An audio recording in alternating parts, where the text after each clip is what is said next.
Hi, everybody. It's Lisa Campion again. Just jumping in here for my little mini class on how to grow or start a business during a pandemic. It's been really fun talking with you guys about it. I've been really enjoying it.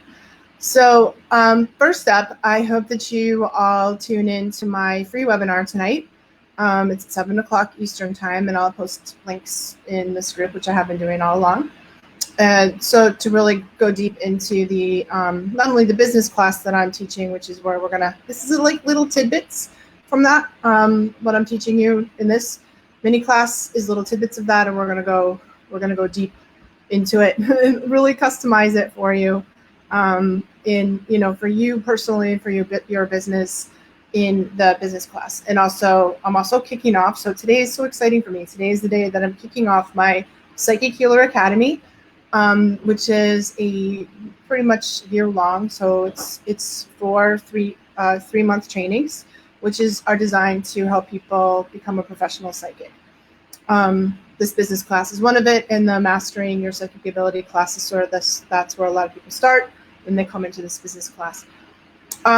So super exciting for me. It's like the culmination of so many years of my own experience in thrashing through this business stuff the hard way. And what I feel really passionate about is giving you the material and the easy way. So, because I keep telling you guys this, but it's so true that I feel like, the world needs all the healers it can get. And if I can guide somebody if I can mentor and guide you to reach your full potential so you can go out and do the things you came here to do, that's really, really, really, really good day for me. Anyway, so today we're going to talk about knowing what to charge. This is a question that I get a lot. Drives people crazy when they don't know this, and it's confusing. How do we know what to charge? It confuses many people, and it's super important to get it right, okay? And there's kind of two things that happen. The most common mistake that I see here is that people undercharge. They don't realize their value. They don't do their research. They don't really know what the going rate is for what they're doing. So they feel kind of like, I'm not worthy. I don't know what to charge. And they undercharge. When we undercharge, our tendency is to get burned out, cranky, feel resentful. If you do it chronically enough, you're going to get sick. You're going to pop a gasket and blow an adrenal gland or something and really end up in a bad state. So the other problem, so we don't want to do that. The other problem is if you overcharge prematurely, like when you don't have a solid enough loyal client base and you haven't, put your practice in enough, you will price yourself out of the market and your clients will kind of dry up, which I see people do that. It's much more common to undercharge, but I do sometimes see people overcharge when they're taking a business coaching program, not mine, of course, and their coach kind of harps on them a little bit and they to jack their rate into the stratosphere, and suddenly they have no more clients.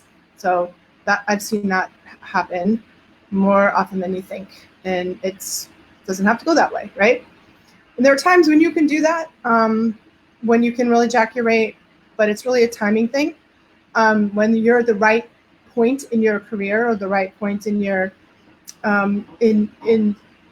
your skill set and where you are in your career, it's good to do that. Or it's good to let our rate, sort of this natural raising that happens as we get more experience, deliver more to our clients, get our name out more, okay? There is a sweet, smart, right spot right in the middle, sort of the Goldilocks spot, right? Not too high, not too low, just right. That's where you want to be. And in order to do that, you have to do some research. So if you're doing an in-person practice, what you need to do is some research. Research people who are doing something similar to you, the same kind of modality or modality combinations with the same skill set and experience level that you have.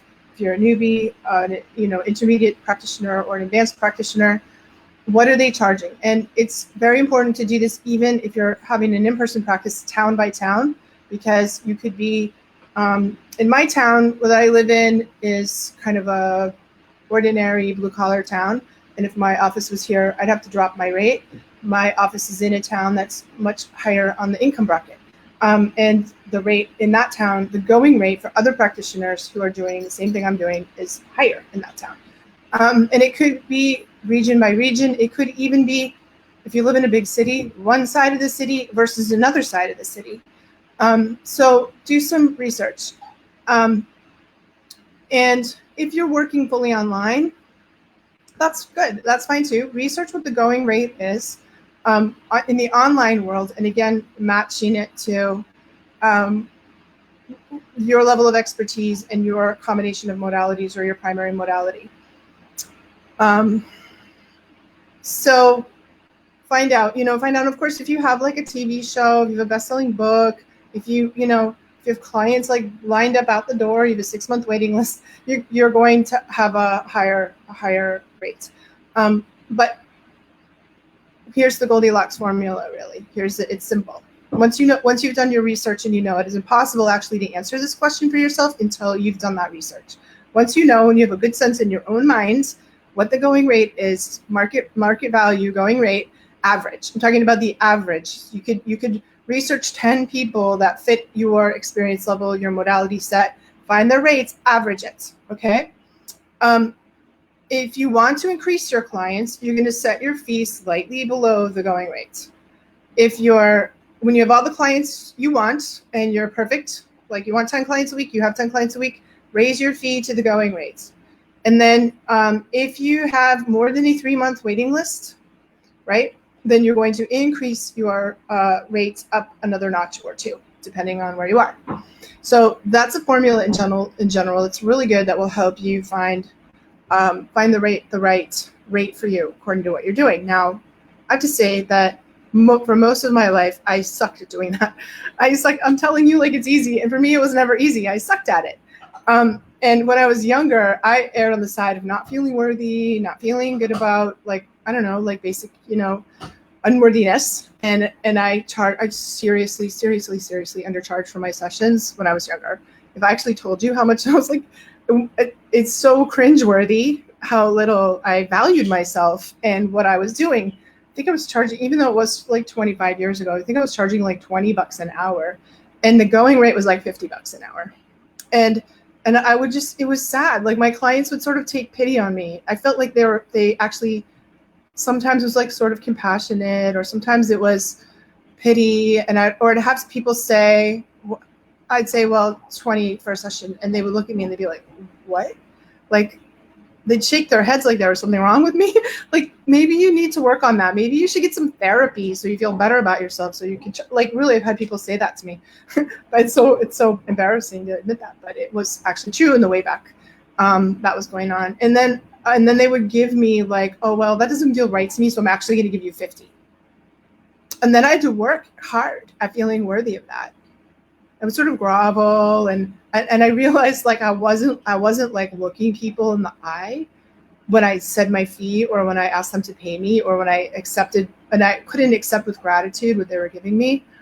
And back then I had like horrible self-talk habits. So I was talking myself down and was really, really trapped inside the inner child, inner critic battle that was like raging inside of me like World War III, which, by the way, we're going to talk about in the next class that we're doing here.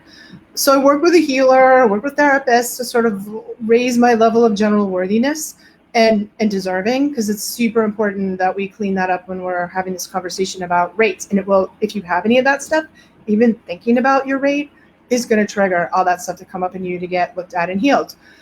So this healer I was working with, she had me practice looking myself in the eye in the mirror and telling people my fee, smiling.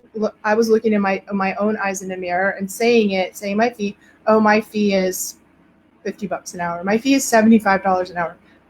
And that's what it was back then. And smiling and sort of feeling like solid in my belly and feeling grounded, feeling in my body, and it took a lot. I practiced in the mirror and did all this worthiness work. I did a lot of work with Louise Hay's material and the mirror work that she does, affirmations in the mirror, until I could sort of hold my own gaze in the mirror and feel worthy and say it out loud with a smile on my face. And my voice wasn't shaking, and I felt like in my body and grounded, and like, yes, it's warm in my belly, and I actually feel like I deserve that amount of money.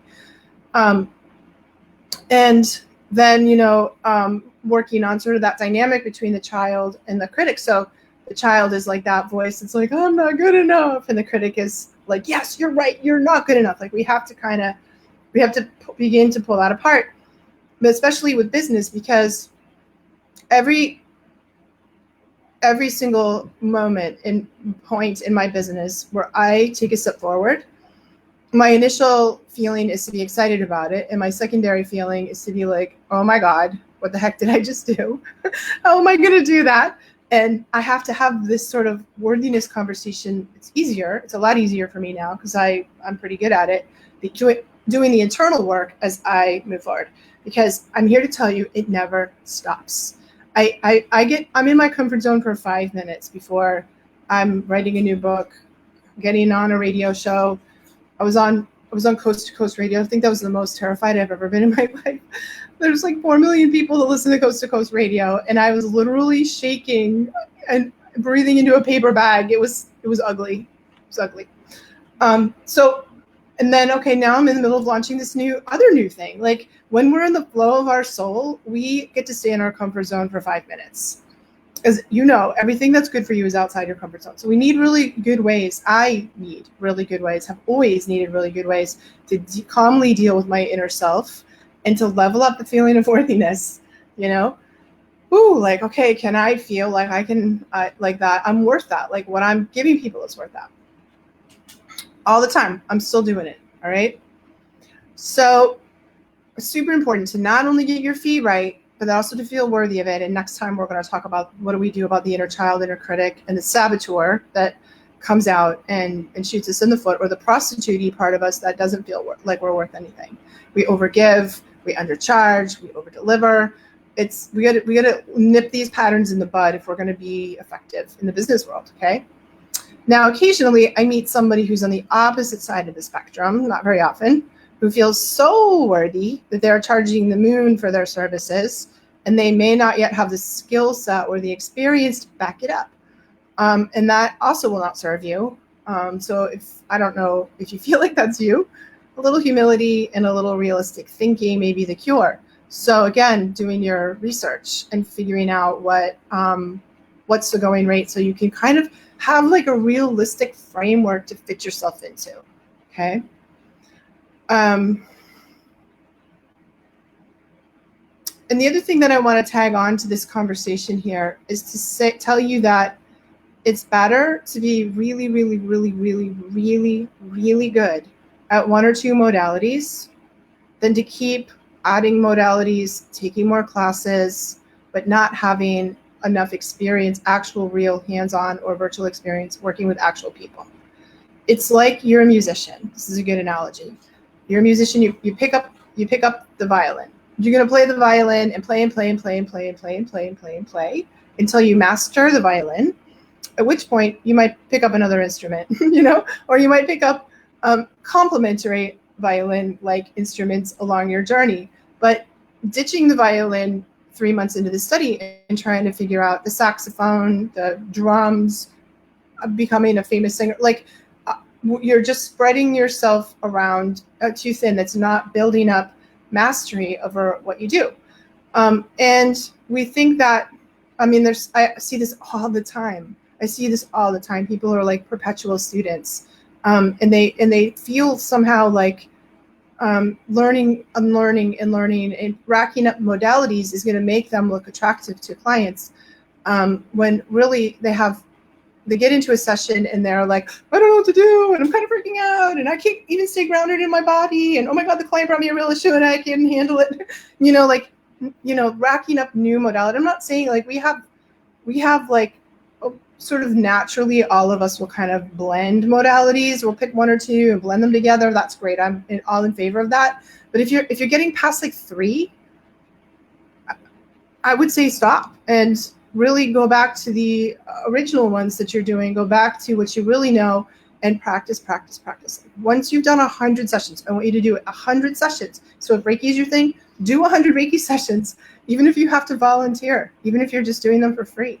And you're going to feel more confident and elevate yourself out of the rank newbie status and into the beginner status. right? After 100 sessions, you're no longer like wet behind the ears. You're now actually somebody who has some experience, okay?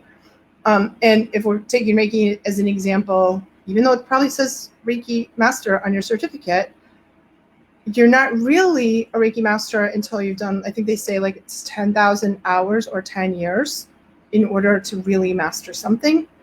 And I'm not like throwing shade on your Reiki Master status here at all. I just feel like if that's you, then continuing education is really important. So just acknowledge, it says Master on my certificate. That's a beautiful accomplishment. And I'm going to keep studying. I'm going to keep practicing. I'm going to keep learning. I'm going to keep, going to continuing ed in my same modality. That's really one of the most important things you can do. The strongest things you can do to level your game up is continuing ed inside your main modality, and also and just practice. Get your hands on people in person or virtually to rack up the hours, and that's will cure a lot of the lack of confidence that people have around really starting a business. It's like I know that it was like somewhere when I started mixing, because I was doing psychic readings and counseling for a while, like 21 years ago is when I learned Reiki. And I was trying to figure out how to mix that modality into what I was already doing. So I think I did I was looking for guinea pigs. I think I did like 30 free sessions on combining them before I even started charging for that combination to build my skill set, to build my confidence level. And then it was like when the 100th person rolled off my table and said it worked for them, I was like, okay, I feel confident that I've got this. And that, I think that put me into like low intermediate, advanced beginner, and then I just kept working from there. So there's really no substitute for experience. And that's just keep practicing. It's awesome where you are now. I'm not taking anything away from where you are now. It's beautiful that you got where you are, and let's keep working on it. Okay. So just going back to the formula, do your research. And then if you want to build, set your price slightly below. If you want to sustain at market value, if you've got a waiting list above market value, and that's the rule of thumb there. Next time we're going to talk about how to stop sabotaging yourself. We're going to talk about the inner child dynamic that's going on. How do we deal with our inner self in a powerful way so we can keep moving forward, because it's crucial. And it never stops. It's not like you hit this magical place in your career where you're never scared anymore, or most of the people I know who are working at the level that I am are always at the brink of at the edge of what they're comfortable with, 1 foot over the edge of what they're comfortable. Me too. I'm always there. Whew. Anyway, so we'll talk about that. It's a cool conversation, and thanks for tuning in today.